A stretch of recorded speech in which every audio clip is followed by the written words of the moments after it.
to start the live stream. Okay, and let's have a look to see whether that actually has done the trick, whether we are in fact live streaming. Yep. And in fact, I'm not quite sure. I think I have to go to your channel. And here we go. Okay, so we're resuming the live stream, and we can, and we've now stacked a total of 6 minutes worth of time on M110, a satellite galaxy of M31, the Andromeda galaxy, and we're going to go back to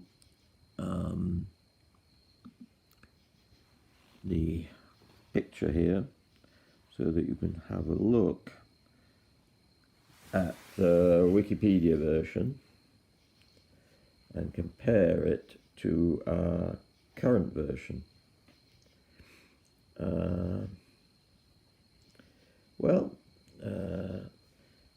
I could probably play with the histogram a little bit, and why don't we just do that? Although I don't have a lot of space here. Let me get the histogram pulled up, and I'm going to move that over just a little bit like that, and that makes the background darker, and I think makes the galaxy stand out a little bit more clearly. So this is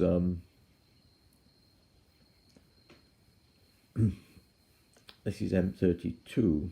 I'm sorry, this is M110. We've looked at M32 and now we're looking at M110.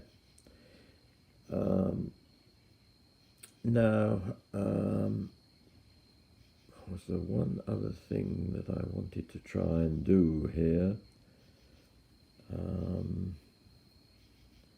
Yes.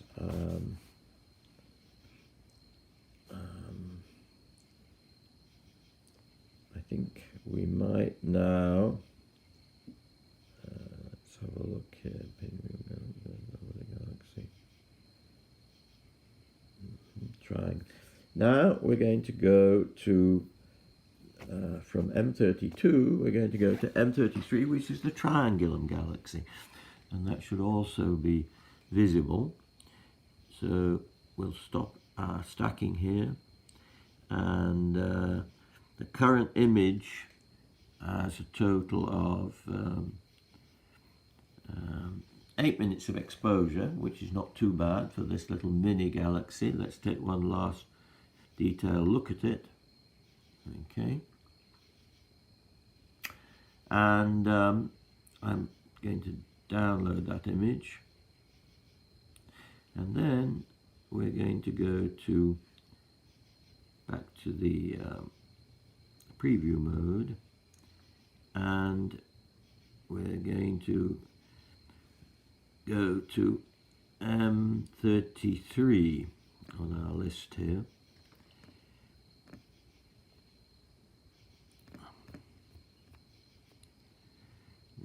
Okay.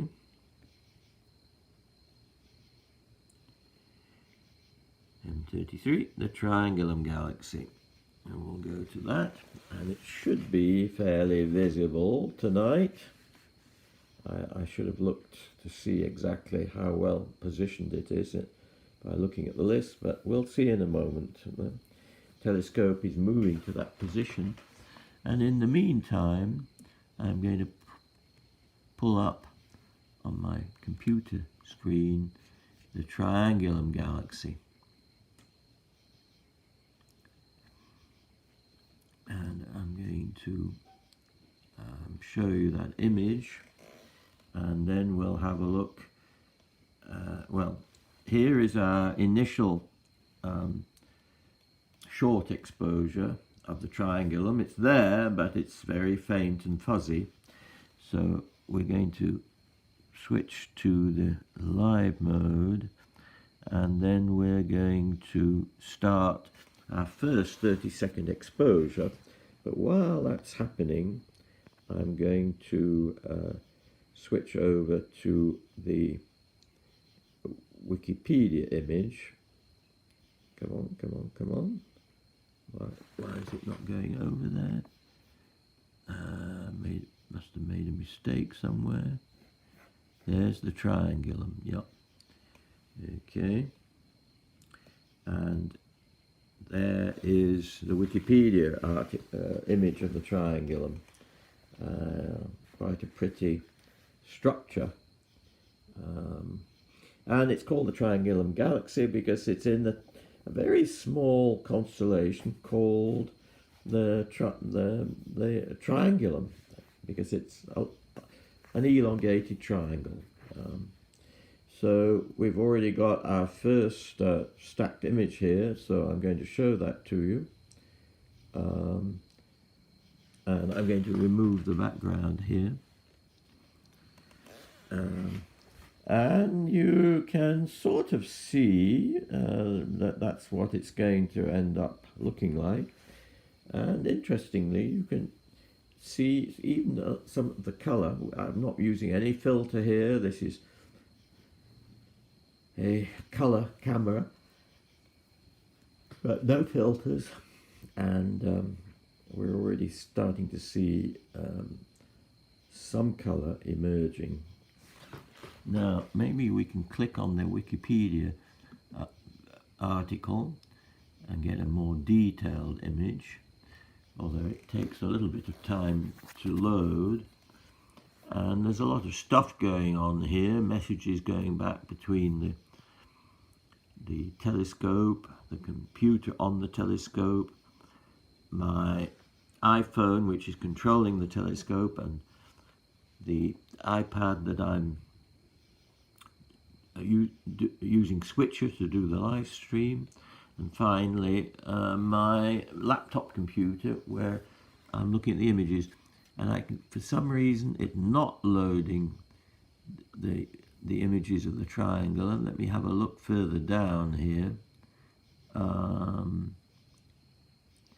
Now, here is the image taken by what's called an amateur astronomer, and the stars have been edited out rather crudely, it looks like.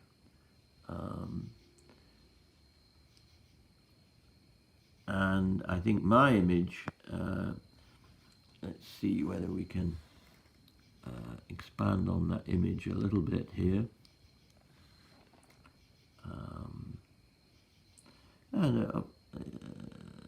My image is nowhere near as good as that, but on the other hand, you can see some details that are not quite so obvious on the Wikipedia image. Let's have a look. Here's another image of the triangulum by an amateur. Okay, and that's starting to look much more like my image. And let's go back and look at my image. Okay, as it's developing, we've now stacked a total of 6 images, so 3 minutes exposure on the triangulum. And I'm going to, oops, what happened here? I don't know what happened here. Damn it. Ooh. It's done something very weird. Oh, no idea what it's done. I apologise for this. Why is it suddenly gone like that? Really is somewhat annoying. Switched into camera mode, and I don't know how to get out of this. Let me just click here, and we are back in our live stream. So, you know, you touch something on these iPads and they think we have to start.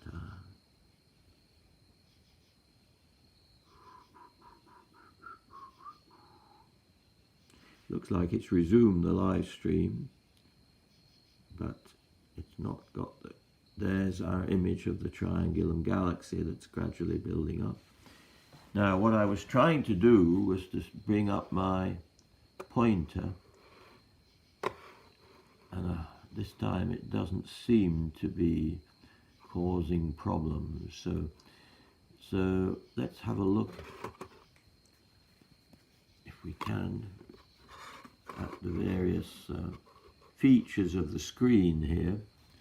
And I'm going to go over to there to see how the live stream is working.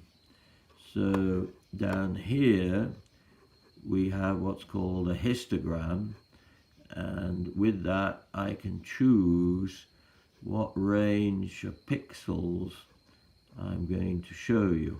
Okay, so for example, I can move this over a little bit and get the background darker there, like that. Okay, let's have a look at what that looks like. This is the Triangulum galaxy. Now let's switch over to look at the image here, M33. There, that's their image. This is the Wikipedia image of Triangulum. Okay, and well, you can certainly see some of the main features. Perhaps I could try to point them out using my pointer here. The triangle goes zig and then zag, like that. Zig and then zag. And then there's a bright star at the end of the zag, and there's another bright star at the end of the zig. So now let's go to my image, an image that we are accumulating. And here we have the zig and the star at the end here, and the zag and the star here. Okay.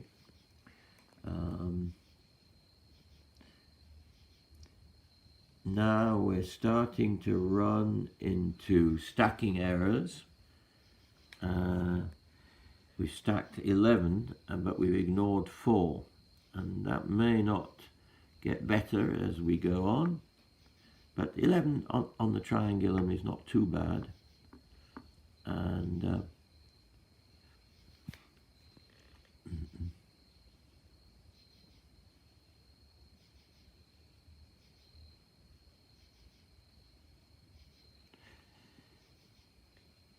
I think we are a little bit, this image here, if we go over back to here again, battery closed, we would need to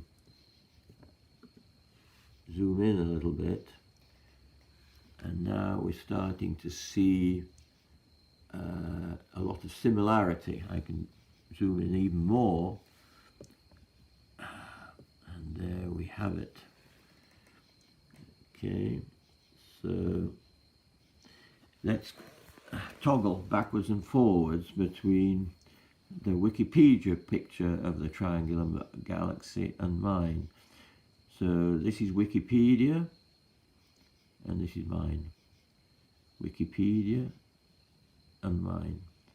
And mine is actually live and ongoing. So let's point out this central bright region and what I call the zig and the zag. Okay, and now we'll toggle over to the Wikipedia image, and again we can see the central bright region and the zig and the zag. But and you can see these two bright areas down here. And if we toggle back to my image, my current image, again you can see the same two bright areas down here, there and there. Okay, so there's a pretty close match between the two images. I didn't need to rotate them. I would love to be able to rotate them, and I'm going to figure out how to do that.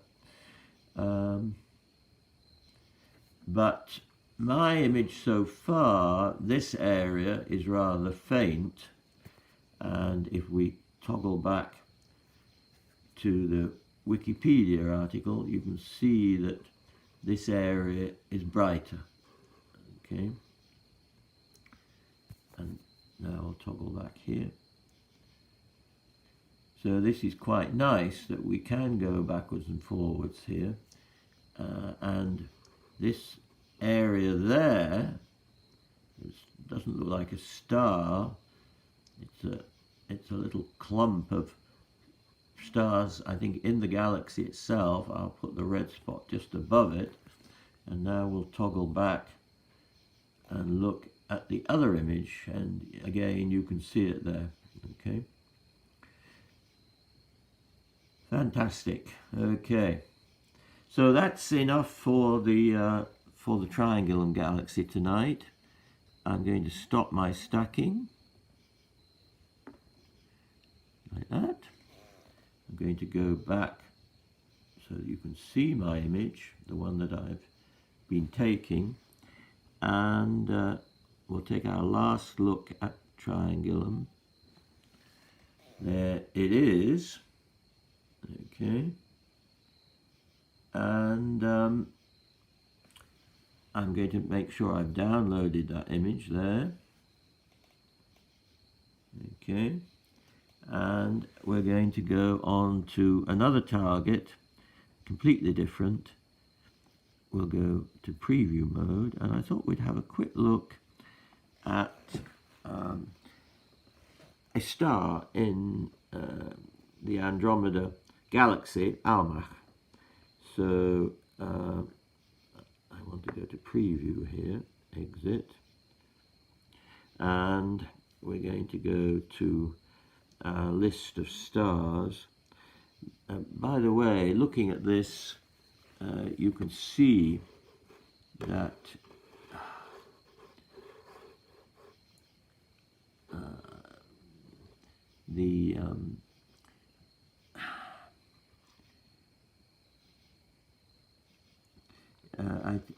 the Triangulum galaxy is going to get much higher, because our current time, so it came above the horizon a couple of hours ago. We're now 10:30, so that's shown as the blue line here. But much later tonight, around 3 o'clock, it will reach, it'll be much higher and better to photograph. But still, we managed to get some decent photographs. Okay, so we're going now to go to our star list. Okay, there it is. And we're going to go down through all the owls, until we get to Almach. And it's in Andromeda, and it's a very pretty star. So the telescope is going to Andromeda, but I see that the battery is getting very low on this iPad, so I'm going to go and get my power supply, and that means I have to find my flashlight. Hopefully we'll be able to do that, but in the meantime, it's centered Almach, and what I want to do is to actually go into video mode and see whether we can see this guy. But I need to use a much longer exposure, and there we're picking it up. Okay, I want to center Almach a little bit better here. Okay, I'm going to put my crosshairs on here, And I'm going to try and center it just a little bit here, making sure that I'm not overdoing the speed here. I've gone the wrong way, as always.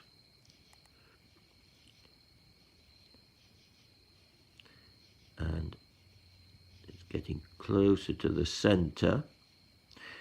And I might be able to nudge it even closer to the center.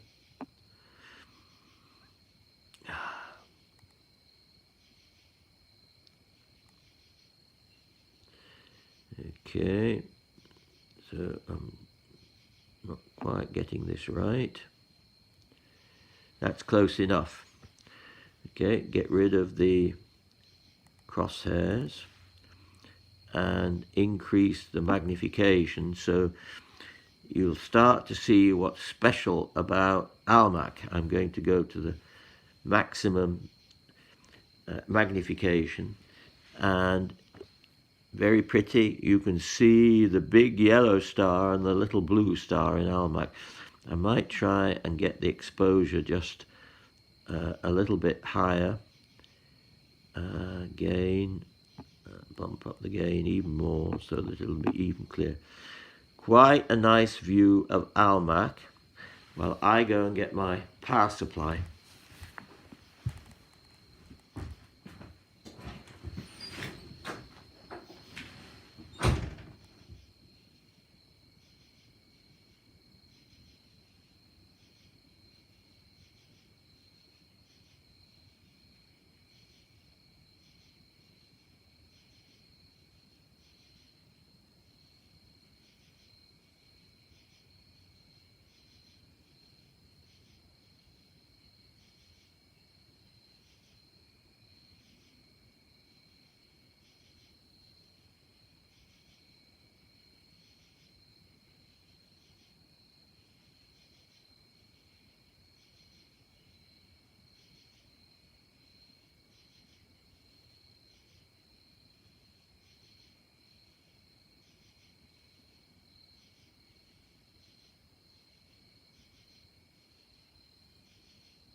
Okay, so we'll unplug this power supply and plug this one back in here, and then this should allow us, and we're literally a very short time away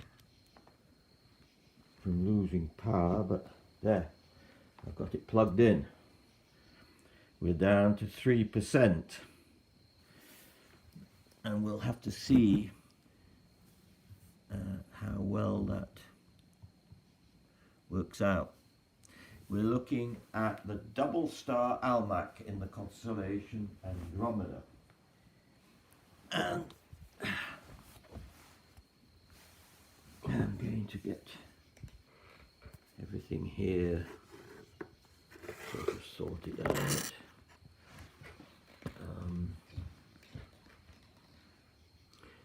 And while we're looking at it, I'm not going to do any stacking. It's bright enough that we can do a video, and that's what you're watching. I'm going to pull up the Wikipedia article here. It is actually also known as Gamma Andromedae. I guess that means it's the third brightest star in the constellation Andromeda. And star facts, that's not quite the one that I really want.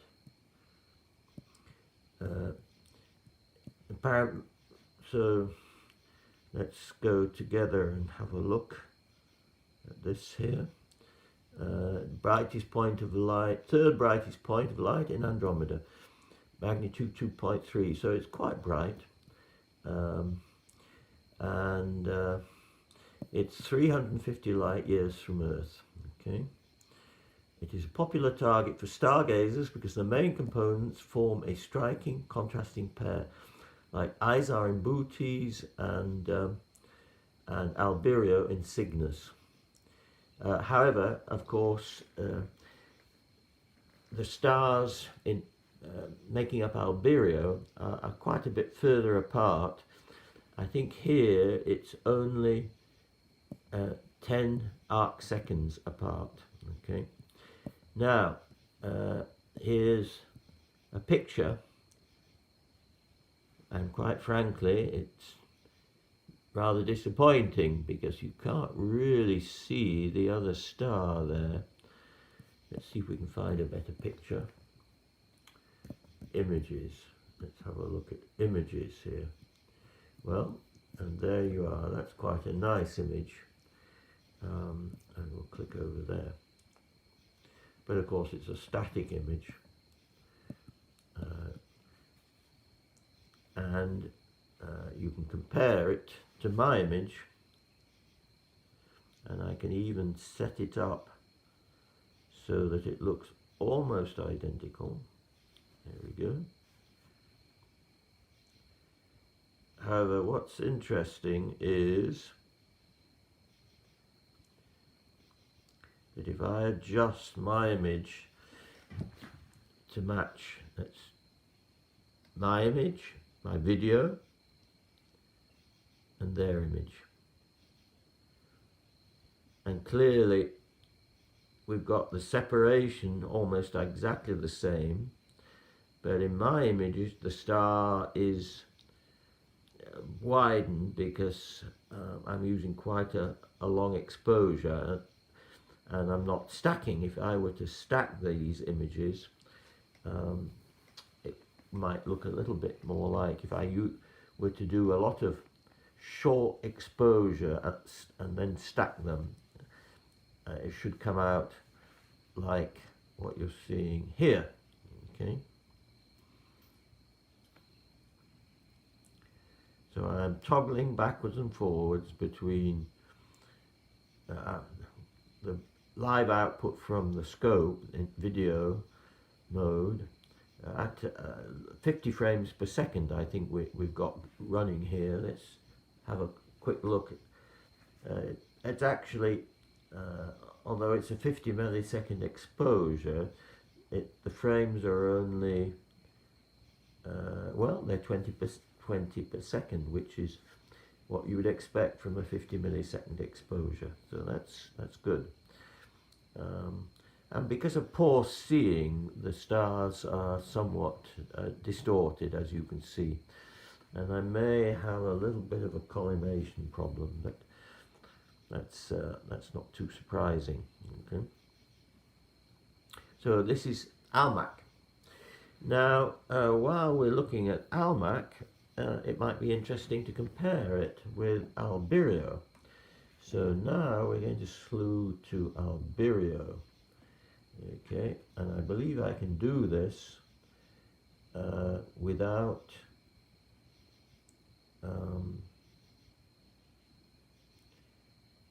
going out of video mode. I think it slews perfectly well. We're almost there, Albireo, and we'll press the slew button, and the scope should be moving over there. I'm going to set up a camera that shows the scope, and so that I can also see it as well, but I think this is going to work. Hopefully it can center these two stars. It's a similar yellow and blue binary double star, but they're going to be further apart. Instead of 10 arc seconds, I think it's about 30 arc seconds, but I'm going to check on that.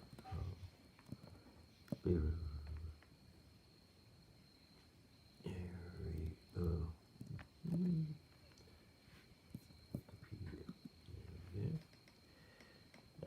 It's trying to center it exactly. Validate, that's good. Checking that it's centered correctly. And it is centered. And there indeed is one of the components, but I'm going to lower the magnification. Well, I won't lower the magnification. I'll leave it exactly the way it was, and you can see that they're wider apart. Okay, but I do need to recenter them to get it spot on. Put my crosshairs on here, tools, crosshairs, and do a tiny little adjustment if I can. By some miracle, I did manage to get it exactly right. It was good, more good luck than good management. I'm going to get rid of the histogram too, clean this thing up a little bit. And now we're looking at the double star Albireo, and we're comparing it to the star Almach.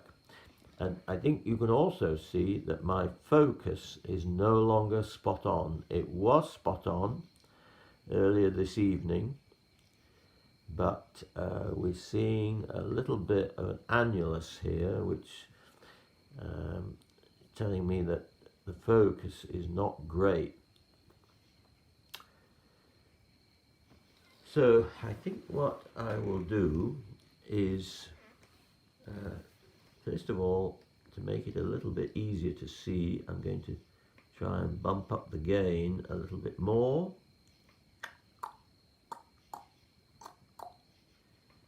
Okay. I know it'll blow up the stars a little bit, but we can accept that and get rid of the background stuff here. This is a live stream from Baking Hollow of the binary star Albireo in the constellation Cygnus.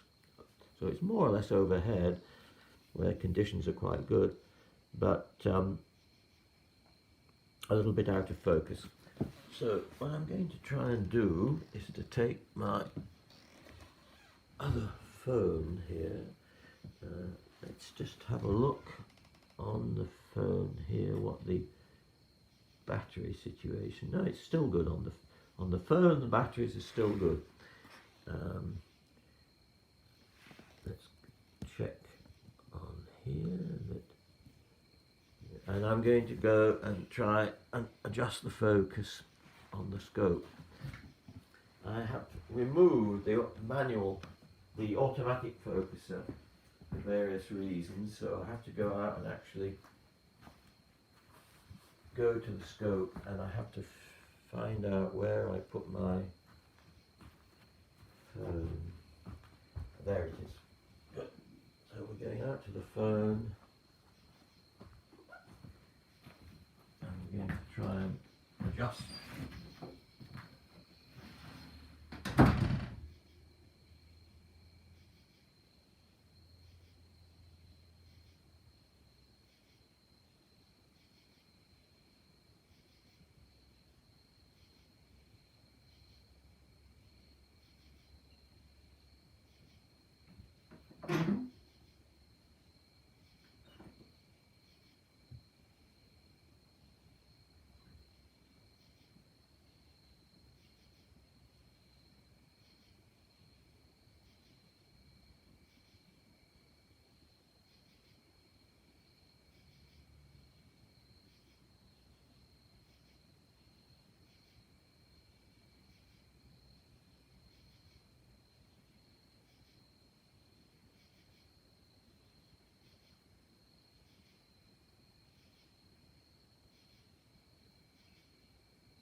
Okay, so we did refocus, and I think it looks better. I hope you agree. In fact, it looks quite nice now. Let's compare this with the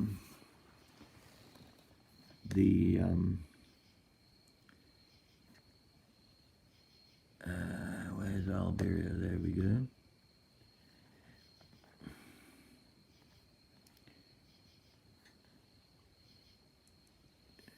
Okay. And I'm going to come. Well, there's a little bit of now we've got the focus is much better, but there's a little bit of wind there, but it's settling down. And here I have the Wikipedia image of Alberio, but I don't think I can stretch that out any better. So what I'm going to do instead is to take our current view and simply lower the magnification quite drastically to 720 there. Now, how does that compare? Well, we're still, you know, far apart. Maybe I can find a better image of Alberio here.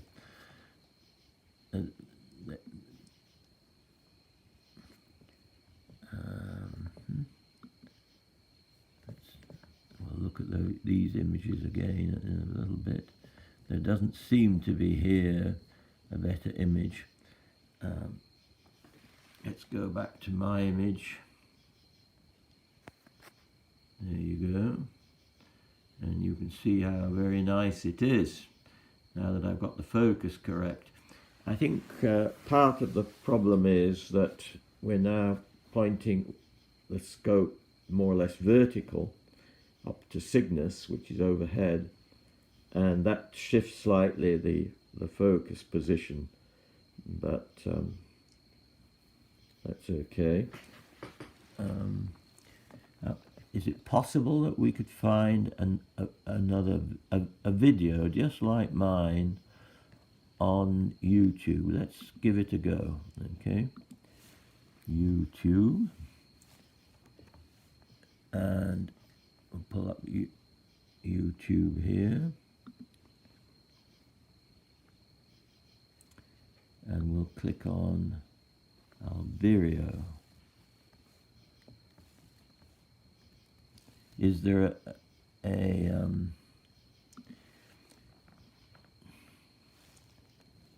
okay, and what I want is a real video. I think there's one here. 3 double star video captures. Okay, so what are they going to show us here? Here's Alberio, and very nice.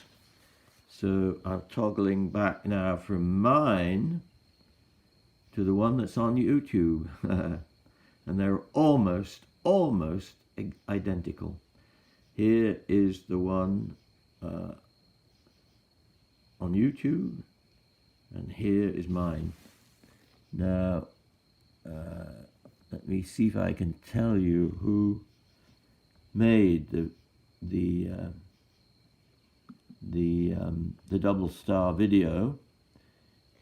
It was Carl Randall. Thank you very much, Carl. I hope you don't mind me showing your video and comparing it to my own live video. Okay,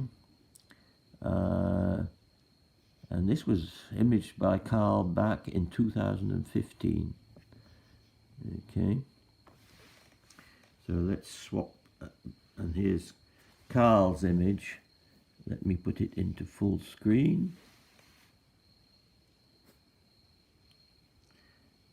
And here is mine, live from Baiting Hollow.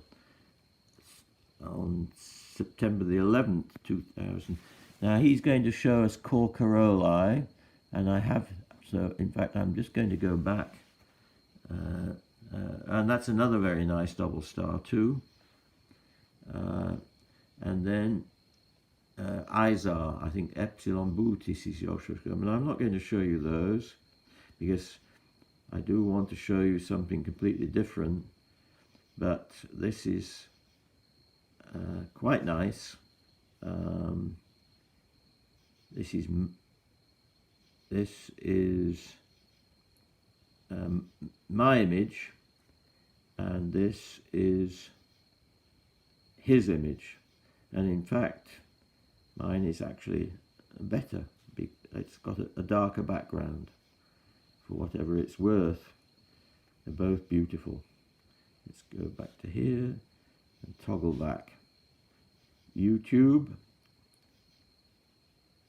and mine, which is also on YouTube, YouTube to YouTube, okay, 2015 here, and now 2021 here.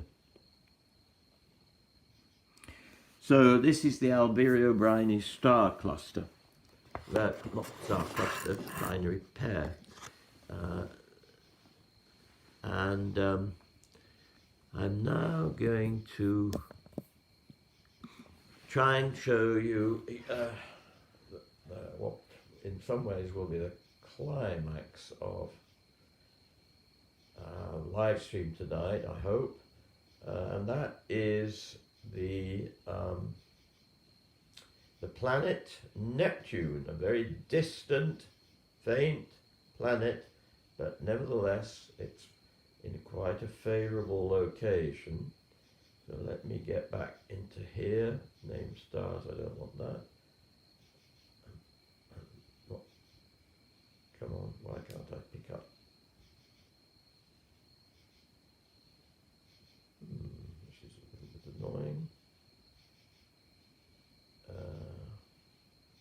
Albireo, name stars, Albireo. I should be able to pick up. I don't quite know what's going on here. Maybe I have to go back to live mode to do this, so let's do that. Not live mode, preview mode. Okay, and now click on here, and now we can go to Sun and Planets, and we'll go down the list to Neptune. There it is, and we'll click Go to Neptune.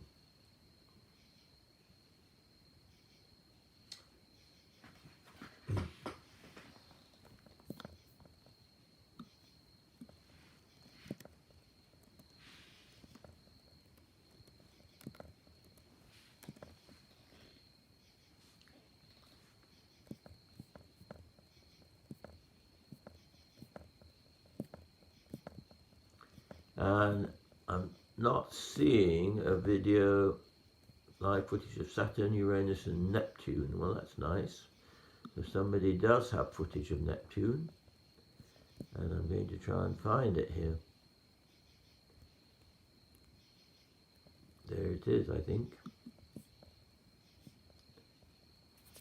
There we go. Super. So I'll keep that in reserve here. Uncentered, retry once. It's trying to get to Neptune. It's got to Neptune, I'm pretty sure, and it's checking, validate, solving. 75 star, target is centered. So we should be able to see it. And there is, in fact, an exposure, and that is Neptune, bang slap in the center.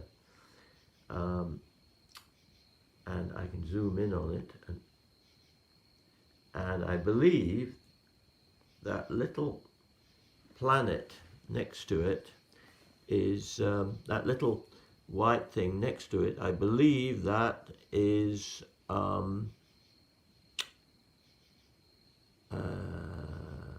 I think it's a Triton. Okay, although I'm not 100% sure. And it looks like we've got one of the other moons there too. Let's take one more picture just to convince ourselves that this is real. And I might even try a little bit of live stacking on it. Okay, would that work? Yeah, why not? So, but first let's go to the video mode. It looks like we've got two moons and Neptune itself, but I'm now going to go to the video mode, okay, and I am going to I'll leave it at 480. I'm going to bump up the gain further here now, even further, so we can pick up this rather faint object, and there it is. Great. You see Neptune there at rather low magnification, but I can improve that. Let's put the crosshair on and trim Neptune up a little bit here.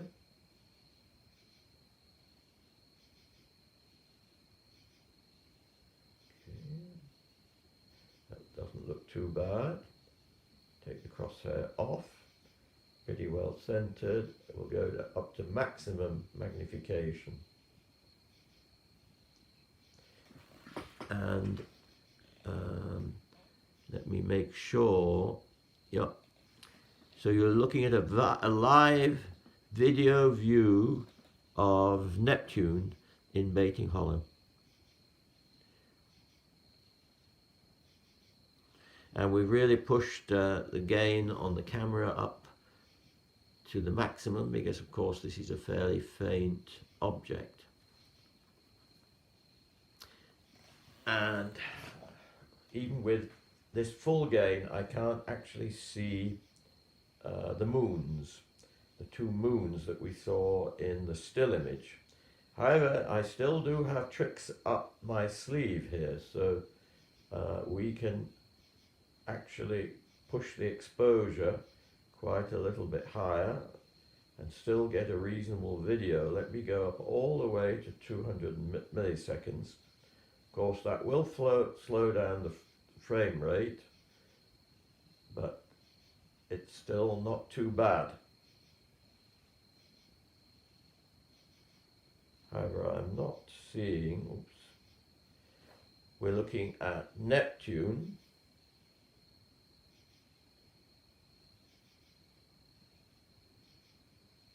I still can't quite see convincingly the moon.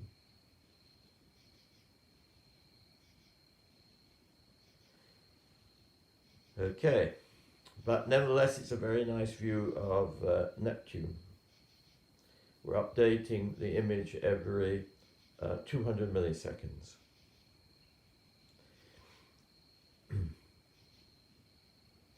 So now we're going to try a bit of live stacking on this guy. The only real problem will be that it's very small, but we'll give it a go. First of all, let's do a preview picture, 3-second exposure. See what it looks like. And there it is, right in the middle. And if I home in, you can see what I suspect to be the two moons. Okay. Oops. So now we're going to try to go to, let me just get this correct here, to live stacking mode. Okay, and we'll see what happens. We'll try a 30-second exposure and hope that there are quite a few stars around, so with a bit of luck it will be able to stack, and even if it doesn't stack, we'll see at least a 30-second exposure, and that should bring out the moons in a little bit more detail. So here it should come up very soon. Come on, come on, come on, update. Here it is. And I think you can see Neptune and a little pimple on Neptune, which I suspect is one of the moons, and then the other moon quite distinct. So let's now download that image, and we'll let the stacking go ahead a little bit, and it's stacking quite nicely. Meanwhile,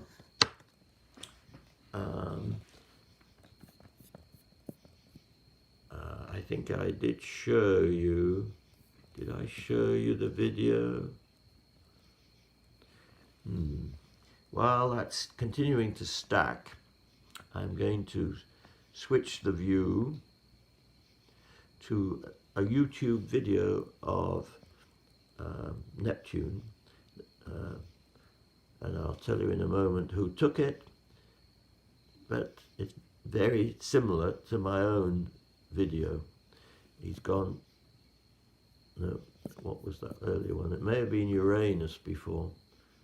Neptune, no, it was Neptune. In speed. That was Uranus. So, in fact, my video of Neptune seems to be somewhat better. You see, that's his view of Neptune.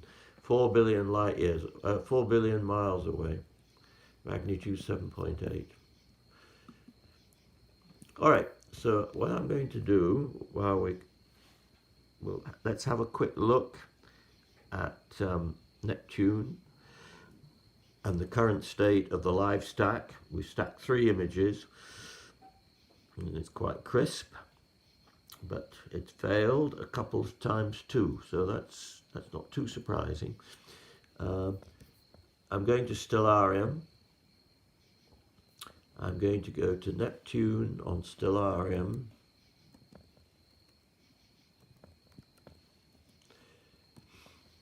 And that should tell us where the current, come on, you should go to the Neptune planet.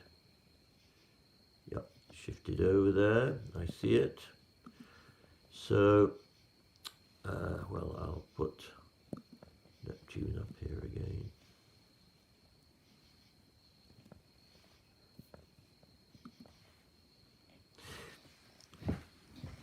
So we've stacked enough on this image.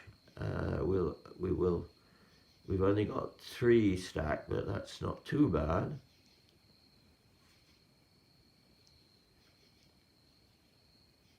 And we're going to, we managed to stack 4, that's great.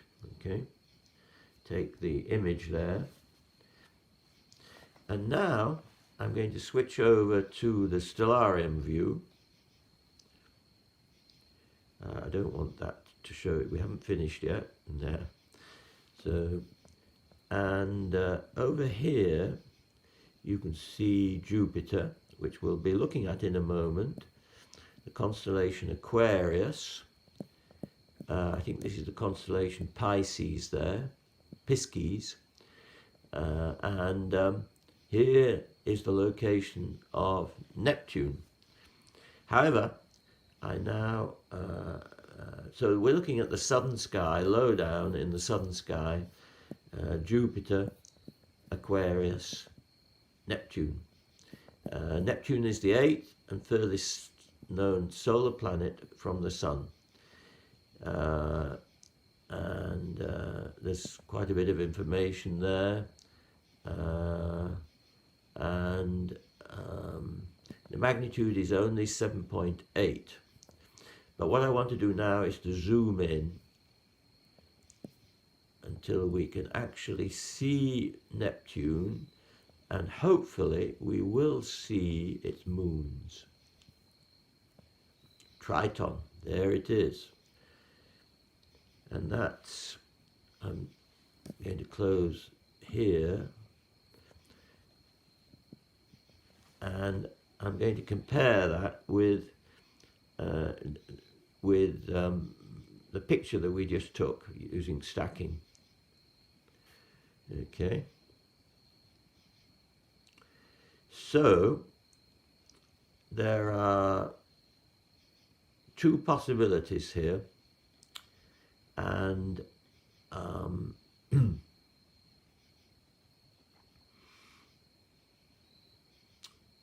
according to Stellarium,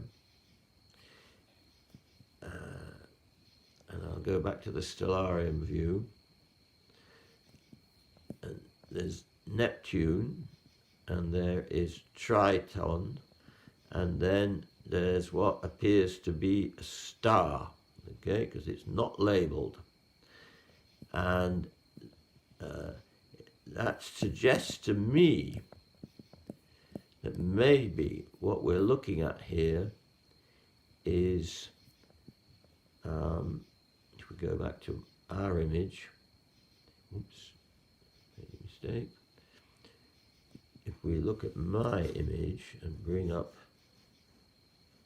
here is Neptune and the little pimple, and then what could be Triton or could be a star. So maybe the pimple is Triton and this thing, but that would imply that we've really blown out Neptune, and I don't think that's the case, because this is very highly magnified. So let's try and zoom in a little bit closer, and as you can see, Neptune has additional moons, so it's conceivable that that pimple is Proteus, and that is Triton. Is that possible?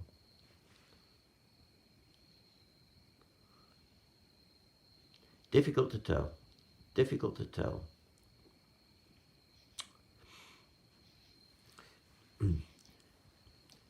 I think what I might try doing is to get a better image now. We've stacked 4 and we've ignored 4.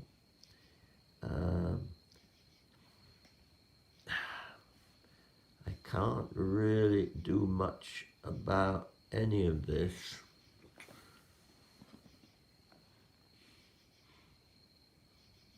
And I just don't know. I just don't know. Let's now zoom out a little bit on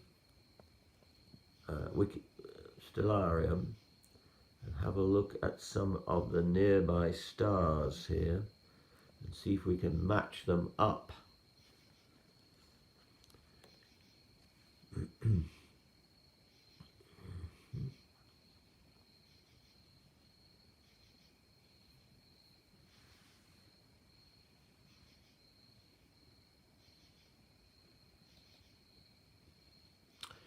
So now we're looking at the Stellarium view.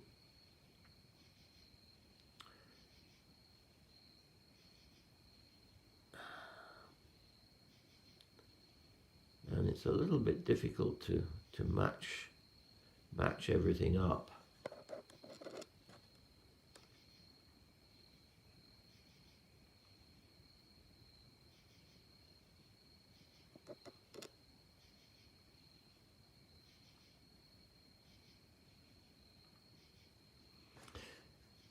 So I haven't been able to match them up.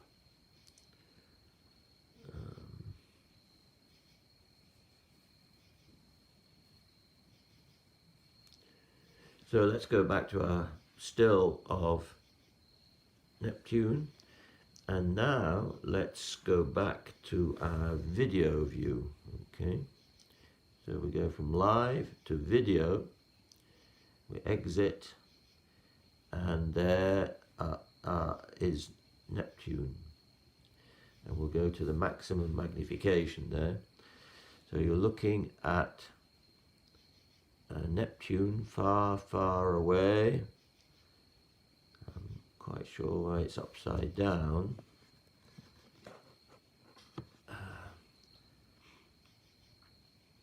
I'm not quite sure why it's upside down.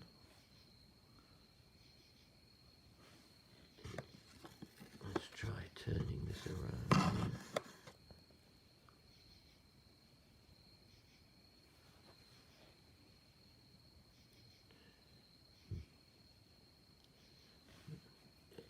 That's matching up there. Let me turn around like this.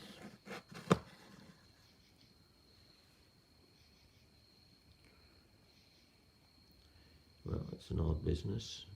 I suspect that for some reason Switcher has switched the image, flipped the image, and I must have accidentally touched something.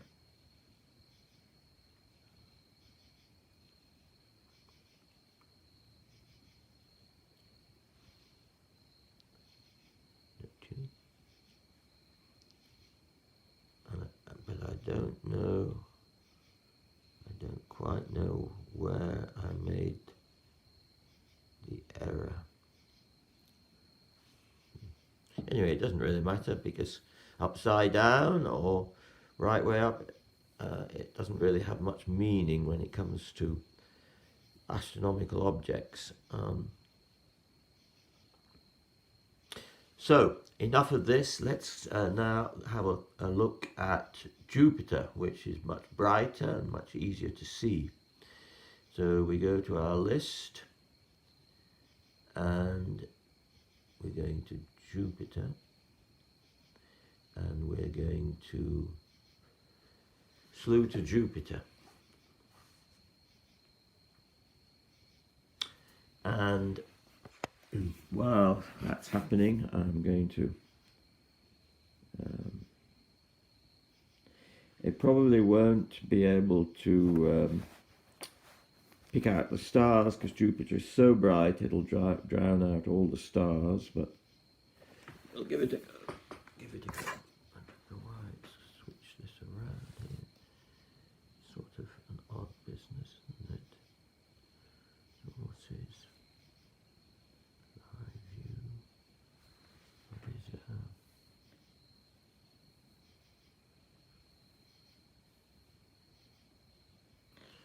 Okay. What's happening? What's happening? Oh yes, I think what's happened to start with it, even though they're very close to each other in the sky, I think the meridian runs right between them, and that it went all the other way around, you see. So it's adjusting. Will it be able to figure out where it is?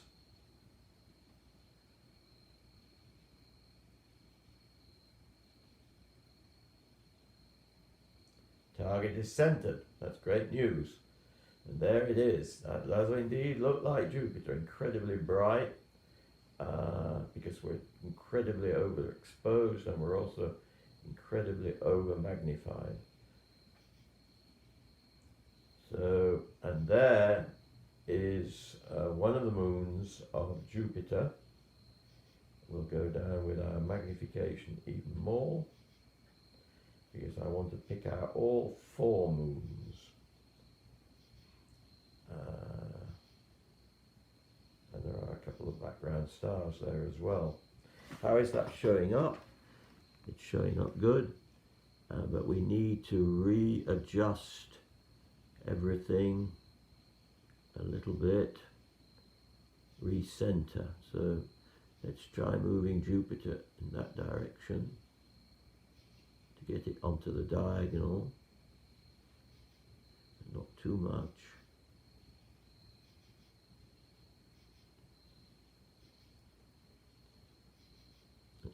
That's about right, and then we'll shift it up. Well, this is shifting it down, but we'll just check that there are no further stars in that side. But I remember last night there were 2 on one side and 2 on the other. Oh, isn't that amazing? They've moved around so much that there are 3 on one side now. Okay.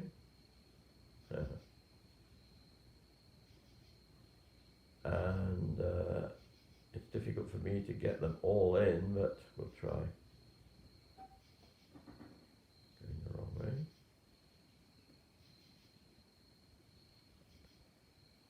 You can see Jupiter down at the bottom, and 3 of the moons. Okay. So now I'm going to, while you enjoy this view, although I realize now that I can't see. Yes. So things are flipped over, of course. So you can see Jupiter at the top of the image and 3 of the moons in a nice row coming off diagonally downwards. So let's now go to Stellarium and have a look at the identity of those those 3 moons that we can see here. And we click there, Jupiter, and there it is. And indeed, there are 3 moons, and the 3rd one, where is, let's have a look. The one that's closest is probably, that's Europa. The next one is, I think, Ganymede. Yep. And the last one here is Callisto. Okay, let me just try to do that and correct myself, because of course Jupiter is flipped. So Jupiter's there. The one that's closest to it is Europa. This is Europa, Ganymede, and Callisto. Now, where is Io?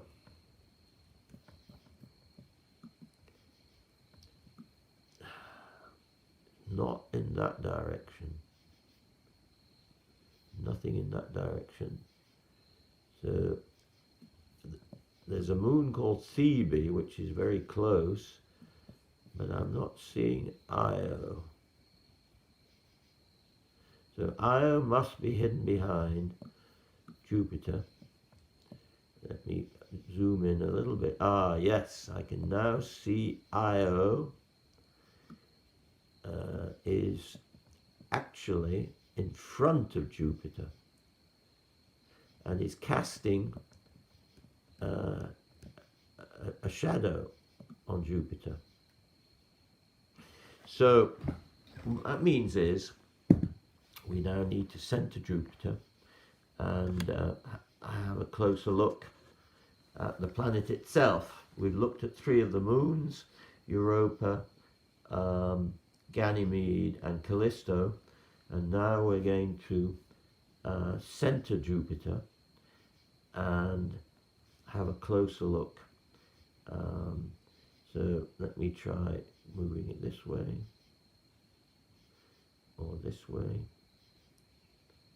It's the wrong way, so here.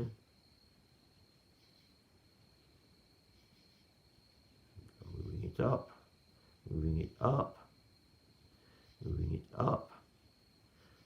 Trying to get it more or less centered, but not too much.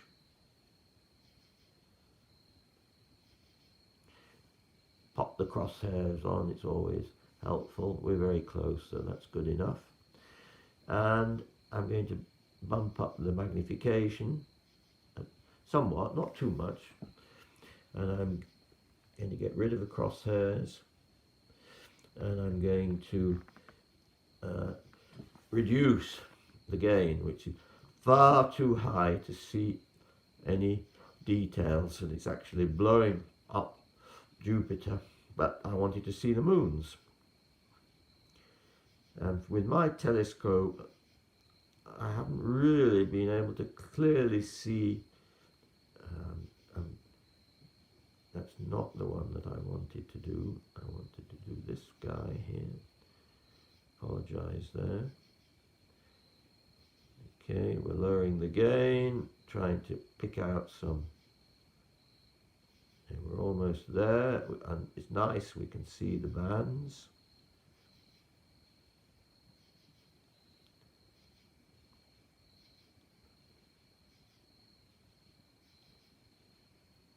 Okay. And I'm going to bump up the gain even more. There we go.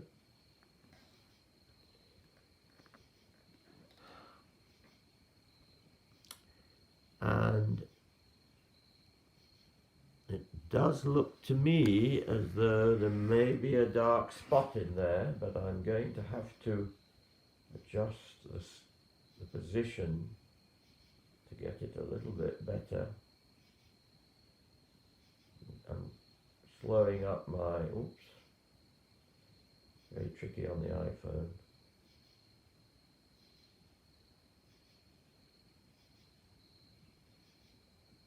Okay, that's pretty much centered, right?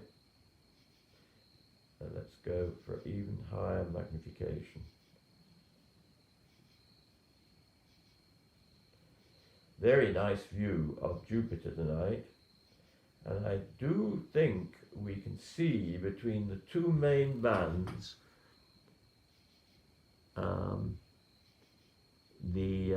the shadow of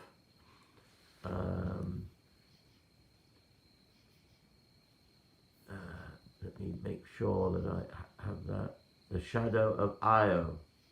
Okay, so that's very, very nice. Considering this is a live video, we can actually see the shadow of Io.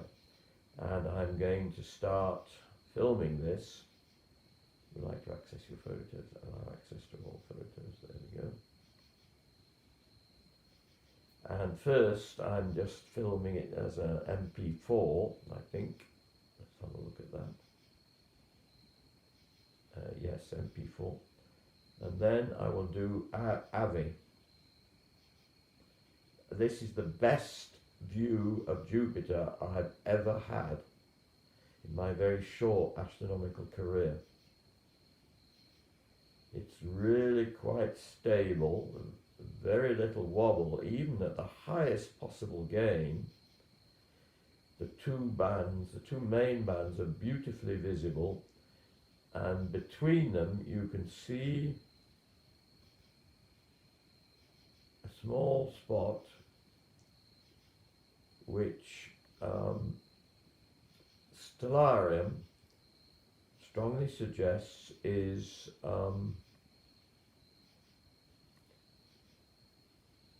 the shadow of Io.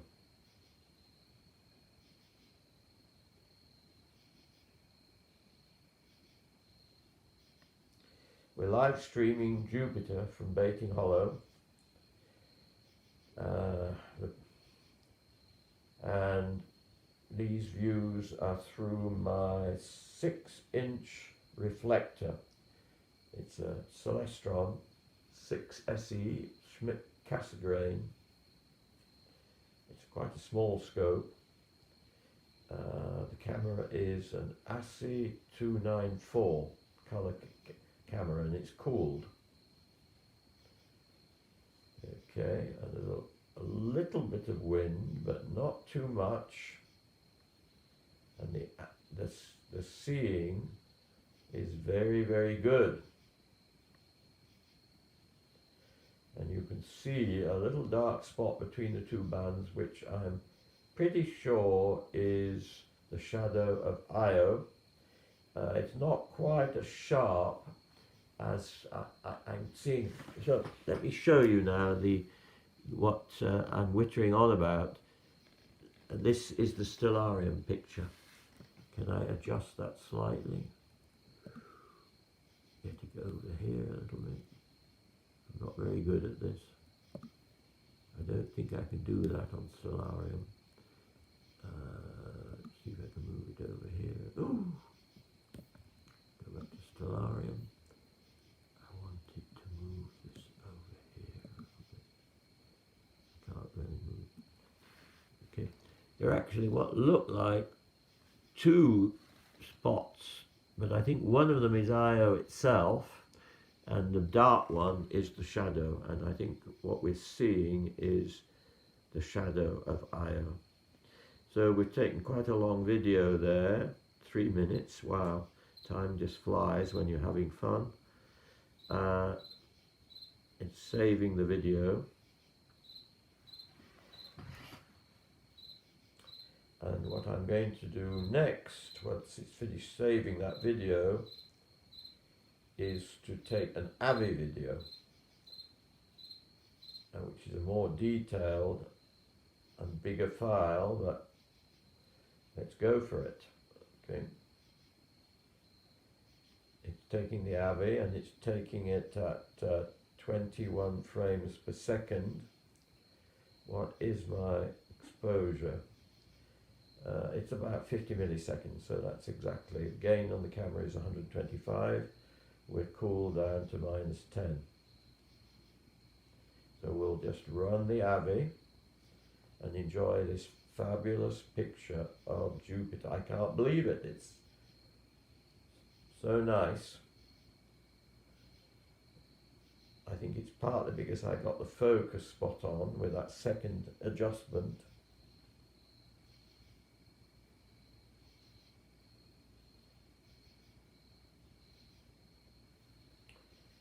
And we're filming Jupiter in Baking Hollow.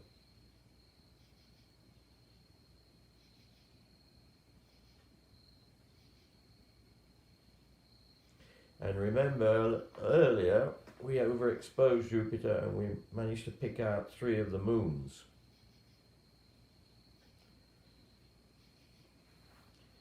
So let's see how we're doing in terms of the file. If it's 20 frames a second and we're running it for a minute, that's 20 times 60, so that's 10 times 110, so that's 1,200 frames. So I'd really like to get even more frames, so I'm going to run this for at least another minute.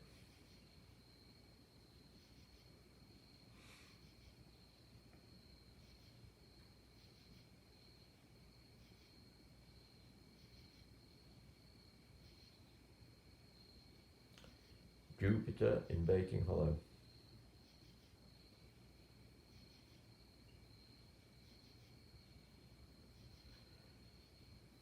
On a night of good seeing, very good seeing, unusual.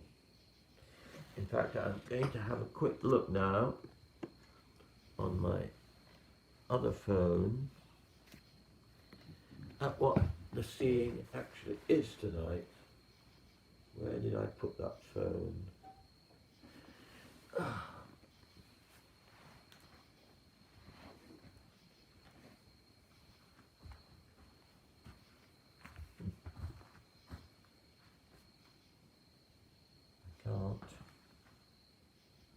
can't find it. I must have put it somewhere else. Where did I put it? And I've got this so I can look at it in this. And I must switch back. I apologize. Switch back to showing you the live view of Jupiter. I was showing you a static view from Stellarium, and now I'm showing the live view from Jupiter.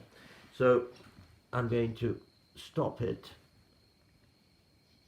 okay, the recording, and then I'm going to recenter Jupiter as best as I can here. Okay.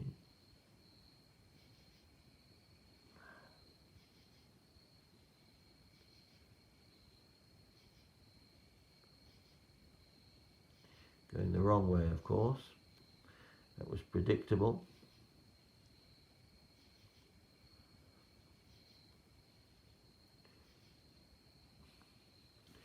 Let me make it objective, put the, there we go, and then I want to go that way, or the other way. There, dead center, beautiful. Okay, so I'm going now to take another set of AVI files.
Stupid and clear outside.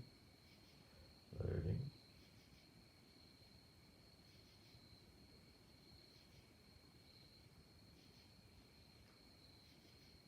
Okay. That's not the right location. United States.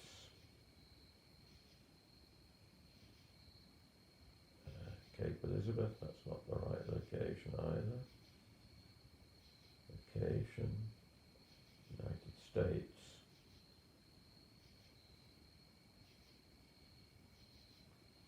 Okay, that's where we are. Baiting Hollow, Suffolk County, Class 4 Bortle. This is, not too bad. It's Class 4 Bortle. And, well, to my surprise, let's have a look here. Saturday the 11th.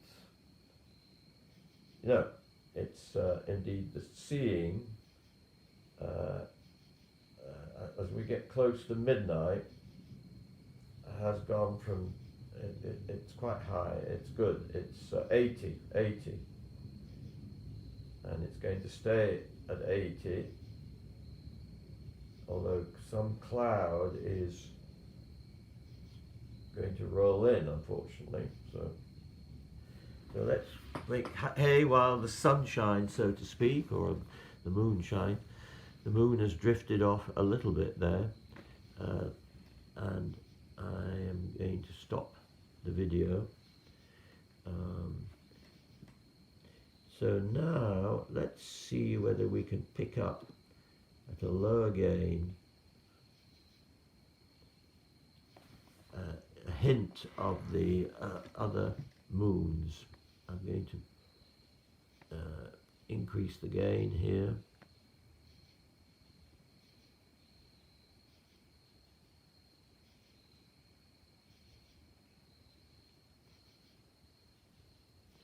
I want to try and retain a little bit of detail on the surface and yet still pick up one of those moons. Is that possible?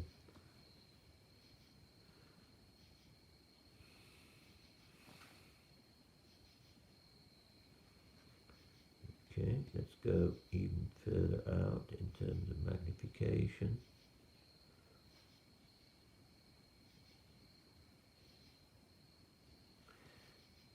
I think there is a moon at the top. Let me readjust the position here now slightly.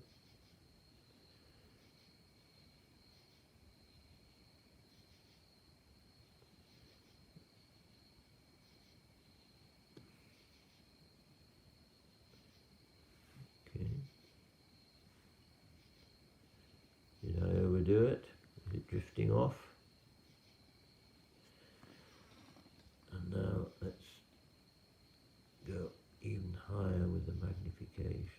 the gain.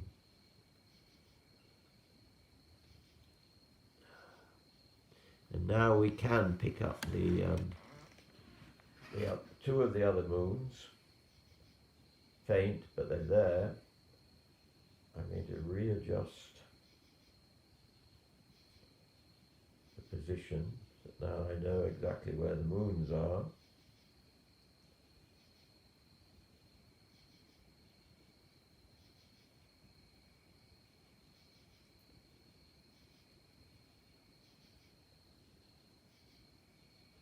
I think that was Ganymede and Europa, right? So now we'll take the background off and we'll start the video.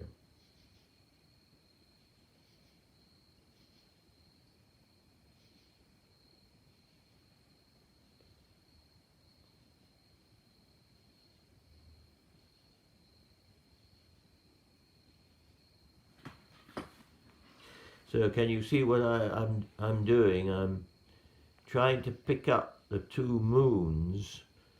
I think it's Ganymede and Europa, and yet still retain a little bit of the detail on the surface of the planet.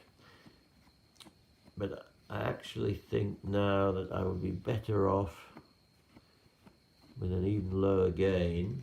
Let me look at what I'm running this at here. I'm certainly going to go for a minute here. We're using up a lot of the space on the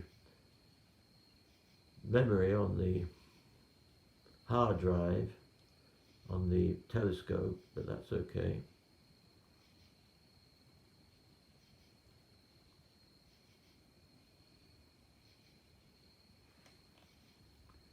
I wonder why it's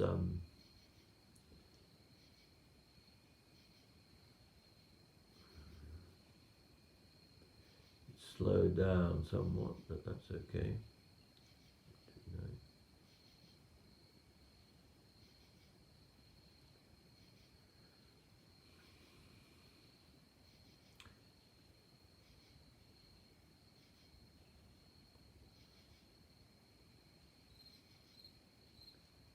We'll go for 2 minutes and then we'll try increasing the exposure and decreasing it a little bit,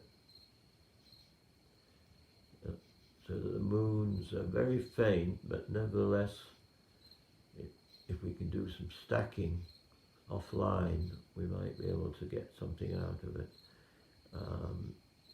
So we're going to lower that gain. Let me take it down to 200.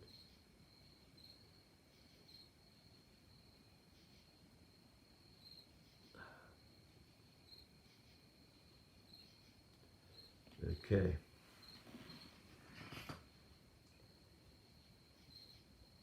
Still, I think a tad too bright, so I am going to go all the way down to 200.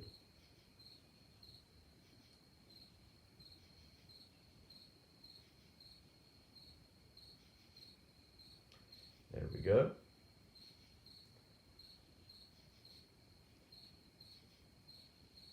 And the moon is, one of the moons, Ganymede, I suspect, is almost visible there.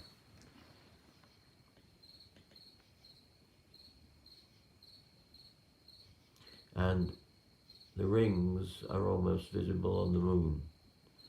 And it's not ideal, of course, but you have to seize opportunity by the throat. And we'll store 2 minutes here.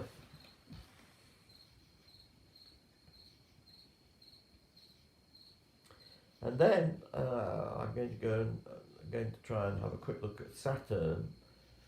When I started looking at Jupiter, Saturn was behind the tree as usual, and but I think it may have emerged. So if you'll bear with me one more minute while we finish filming Jupiter and a couple of her moons, or his moons I should say, because Jupiter, of course, was the king of the gods, Zeus, as he is the king of the planets, and the moons are named after Jupiter's lovers, both male and female. Ganymede, of course, was the cup-bearer to the gods, and Europa and Io, I think, were both females. I'm not sure about Callisto, but it does sound feminine. So Jupiter was bi, but mostly went for the women, the young women. Okay, we're coming up for 2 minutes.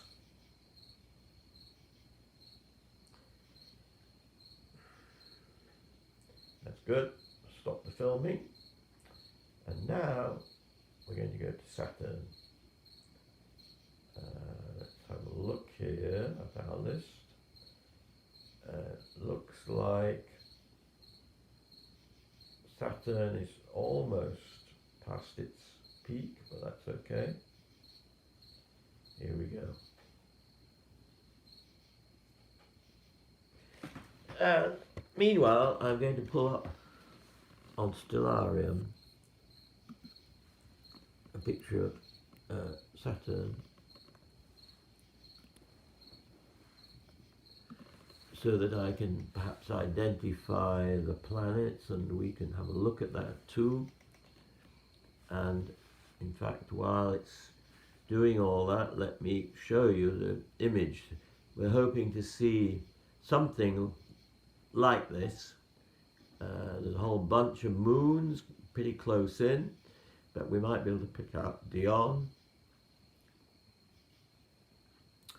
and possibly Tethys. And is there a moon further out? Yeah, Rhea and Titan, the biggest moon of Saturn. So I thought we went to Saturn, and we didn't. I went to Jupiter again. So here we go to Saturn. Nothing to look at yet on the scope, so have a quick look at what's on Stellarium here, and in particular let me point out Rhea and Titan. These will be the two moons that will be easiest to see. The other ones fairly close in, but we should be able to pick up Dion. Okay, and there is Saturn. Okay, we're going to center Saturn a little bit. I'm going to put the crosshairs on. Well, first though, let me increase the exposure so that we can. Saturn, of course, is fainter than Jupiter, so we need a little bit more exposure there. And we can try bringing it into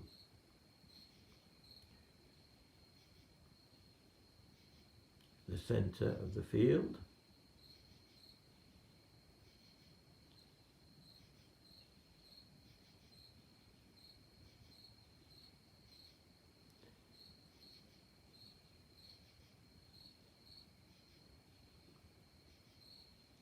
That's pretty good. Take the crosshairs off, and we'll now zoom in on Saturn. And I think we can bump up the gain a little bit more still.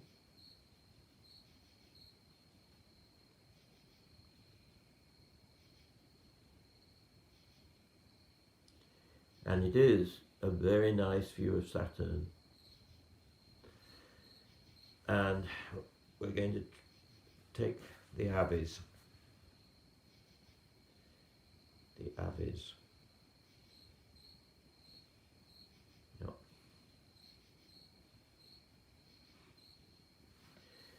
Now, even though it's a very nice view of Saturn, probably the best I've ever had,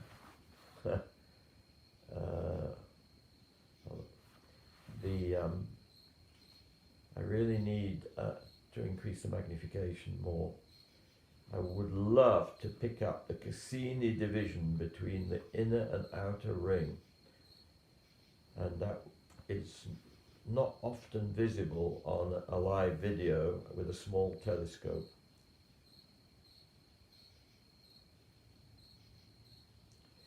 But we'll take our 2 minutes. We still got a couple of gigabytes free, so we're doing okay. We'll go for 2 minutes. We're filming at, again, 20 frames per second, so that's in a minute, that's 1200, and over 2 minutes, that's 2400, and that should be enough to do some reasonable stacking.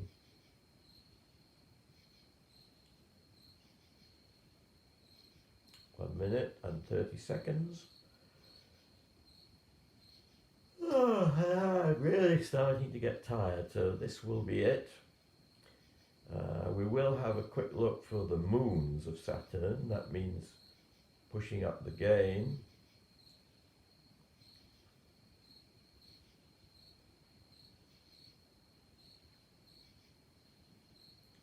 We're almost there.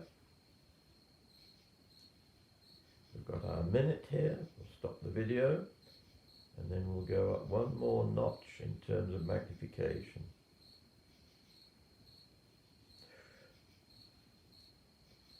And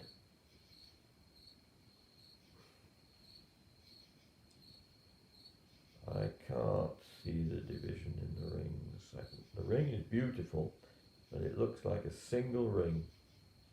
I can see a hint of some detail on Saturn. And I apologise, I'm not showing you the view, the live view of Saturn. Here it is. Did we start the camera? No. So this is a live view of Saturn from Baiting Hollow. Baiting Hollow Hummingbird Sanctuary. At night we do astronomy. During the day we do live streams of hummingbirds, flowers, butterflies, and the Long Island Sound.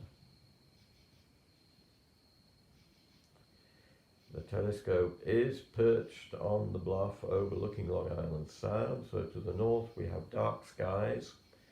To the south, somewhat less dark, but bright. Saturn is pretty bright, so pick it up. Live streaming Saturn in Baiting Hollow. Let's have a look at how we are. I need to take one more minute.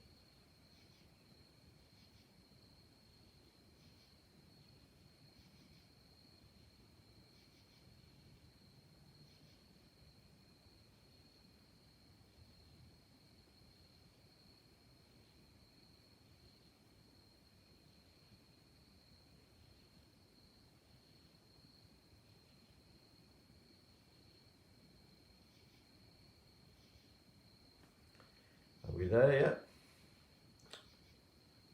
No, it seems to be going fairly slowly. Second by second it is going, and we're getting close to the 2 minute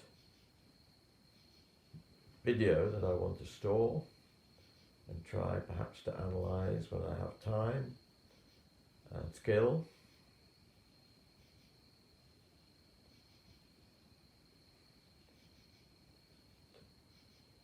Seven, 6, 5, 4, 3, 2, 1, 0.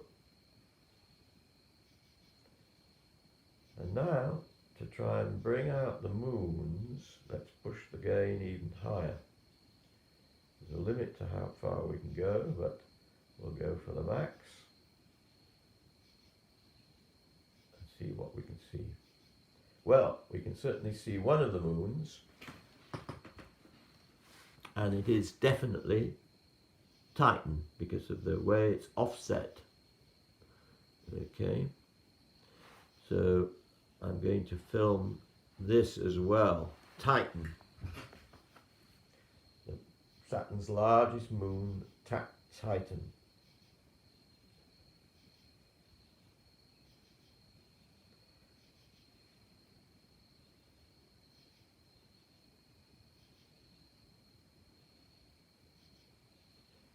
And now what about the other moons? Let's get the orientation right here. You can compare this view of Saturn and Titan to this view generated by Stellarium.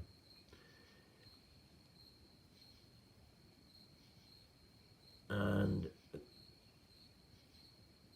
it's clear that Tethys and Rhea should be down towards the left there, and in fact I can actually see Tethys.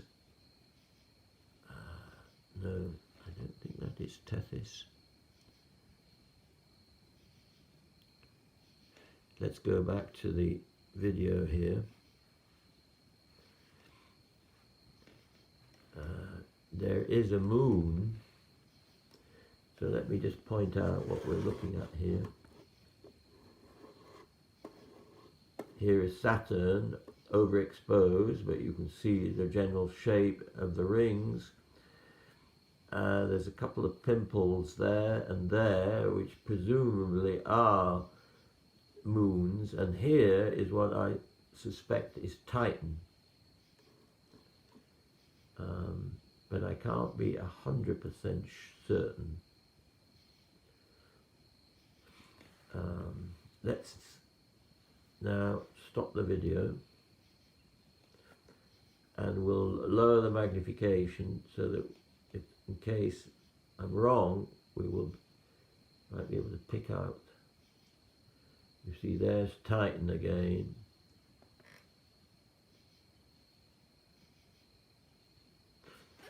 Okay, so now we'll take a long still. So we'll go from video mode to preview mode, and well, I think we'll go for a 0.1 second exposure to start with.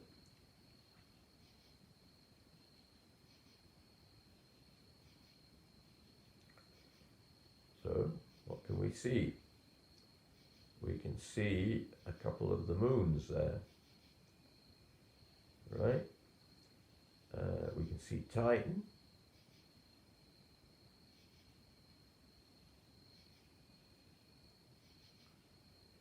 And what looks like Dion to the left there. Let's download that image. Okay. And now we're going to go to live stacking and see whether we can pick up something a little bit clearer.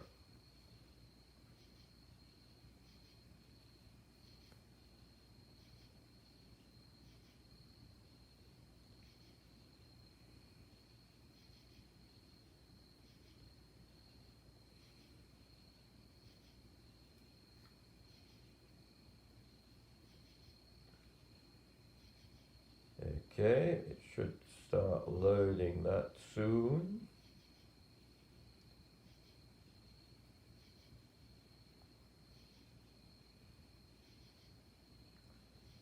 Come on, there, loading. There it is. Ooh, wow, look at that. A lot of stuff there, eh? A lot of stuff. What do we have?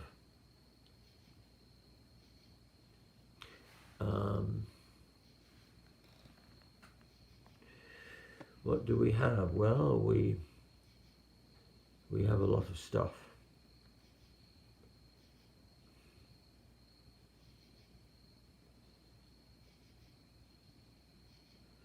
And I'm going to have to figure out what it all is.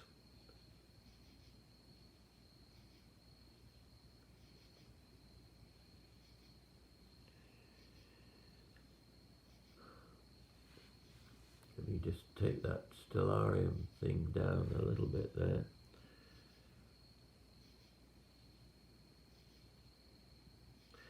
There are stars and there are moons, and it's a little bit difficult to tell what's what.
Well, it doesn't really, I don't know how accurate the stellarium picture is. We've gone past midnight.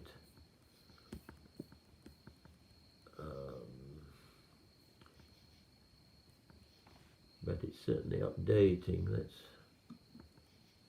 have another go here. Saturn. Okay.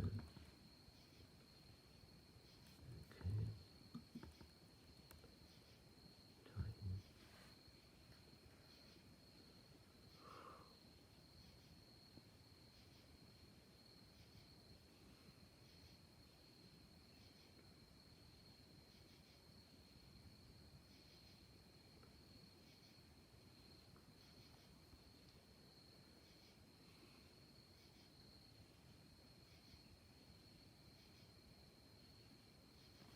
Oh well. Anyway, that's going to have to do for tonight. We stacked 8 images. That's not too bad. Confirm, download. And I wish everyone a good night, and I hope you enjoyed watching the live stream with me. And we may do another one tomorrow.